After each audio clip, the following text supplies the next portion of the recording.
வணக்கம். மாண்புமிகு தமிழக முதல்வர் அவர்களுக்கு வணக்கம். தமிழ்நாட்டில் இருக்கிற கோடிக்கணக்கான மக்கள்ல ஏதோ ஒரு மூலையில நானும் இருக்கேன். நல்லறங்கள் செஞ்சு கொண்டு மரணிக்கிற நேரத்தில் நன்மையான காரியங்களை செய்வோம்னு சொல்லிட்டு திருநெல்வேலி டவுன் தொட்டிப்பால தெரு முத்துஜஹான் தைக்காவின் முத்தவழியாக நன்மையான காரியங்கள் பல செய்து கொண்டிருக்கிறேன். இதை நான் சொல்ல வேணாம், அந்த ஏரியால வக்பு இடத்துக்கு பாத்தியப்படாம இருக்கிற மக்களை கேட்டா அவங்களே சொல்லிக்குவாங்க. நான் சொல்லிதான் தெரியணும்னு இல்லை, விசாரணைக்கு பண்ணுங்க. விசாரிக்கலாம் மாட்டீங்க, அது எங்க உங்களுக்கு நேரம் இல்லை. என் மேல கொலை மிரட்டல், ஒருத்தர் 2 பேர் இல்லை, ஒரு கூட்டு கும்பலே சேர்ந்து ஒரு 20-30 பேர் சேர்ந்துட்டு கொலை பண்ணணும்னு சொல்லிட்டு சுத்திட்டு இருக்கிறாங்க. அதுல முக்கியமான நபர் தௌஃபிக். இவர் 9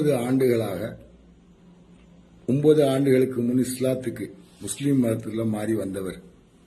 எதுக்கு வந்தார்னா அவருடைய நோக்கம் இடம், பணம் சம்பாதிக்கலாம் அப்படிங்கிற நோக்கத்தில் அந்த இடத்துக்கு ஒரு குமாஸ்தாவர் தன்னை வக்கீல் அப்படின்னு சொல்லிக்கிட்டு சுத்திட்டு இருக்காரு.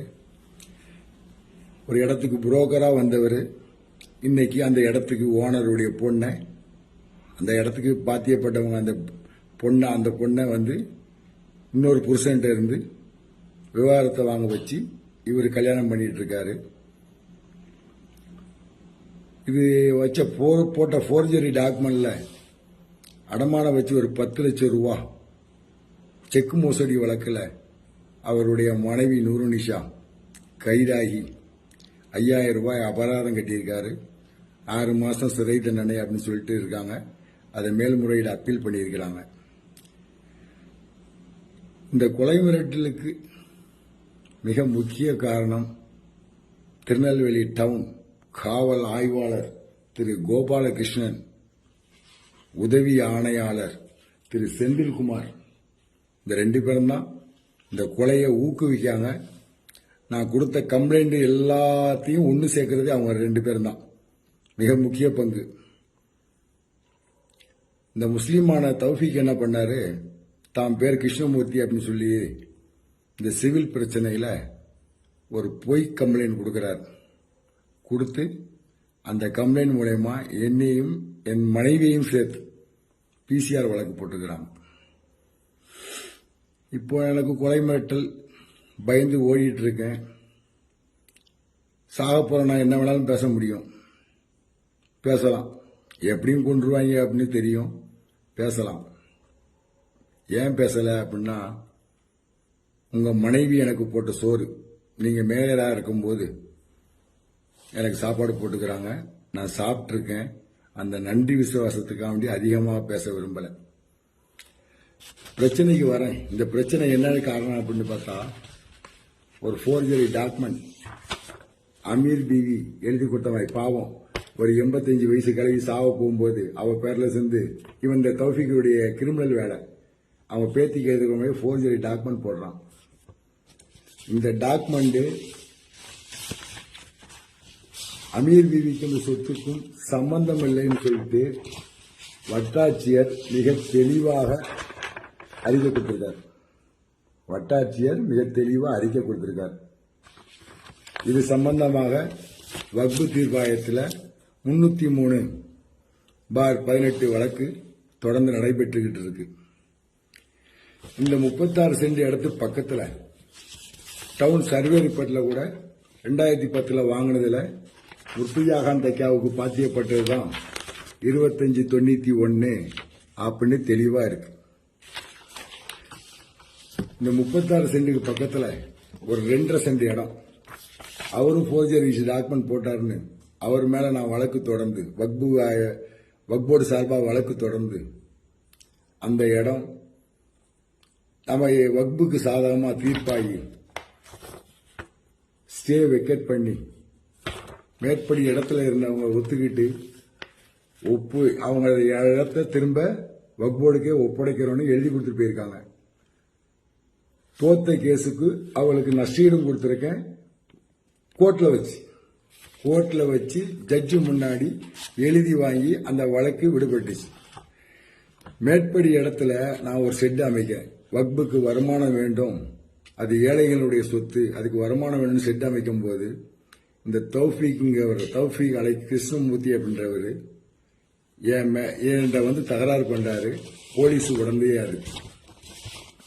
அப்போவே நான் என்ன பண்றேன், அவர் மேல ஆய்வாளர்கிட்ட நேரடியா ஒரு மனு கொடுக்கேன்.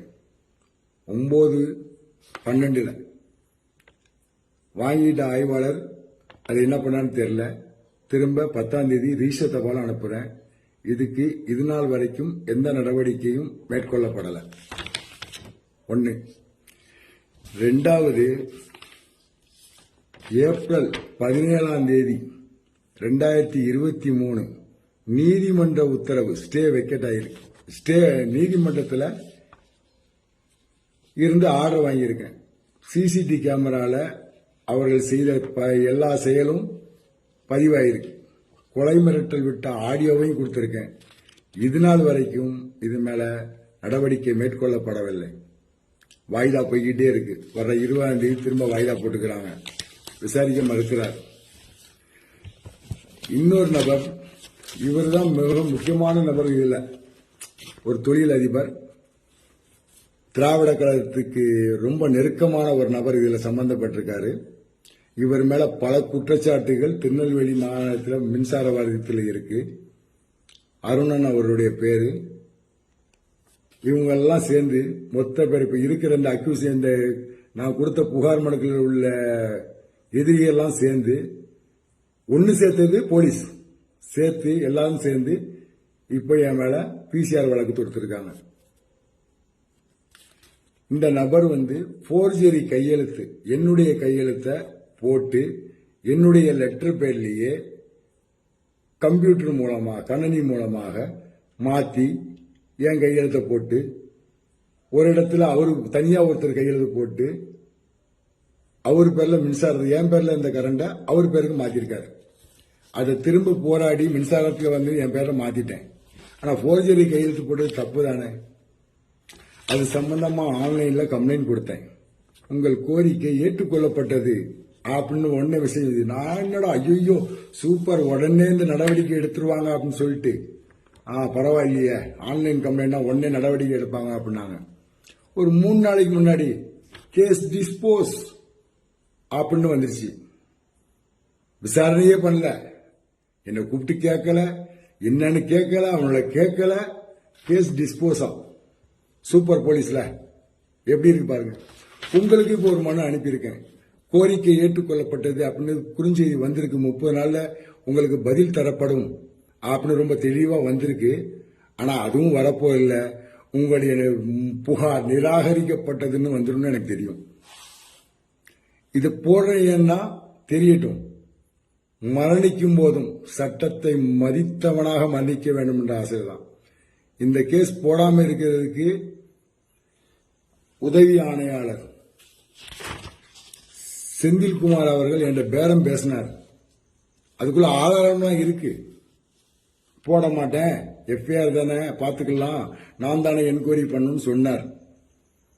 செய்யாத தவறுக்கு ஒருபோதும் பணம் தர மாட்டேன், அந்த பணம் ஏழைகளுக்கு கொடுத்தாலும் கொடுப்பேன், உனக்கு தர மாட்டேன்னு சொல்லிட்டு போயான்னு சொல்லிட்டு வந்துட்டேன்.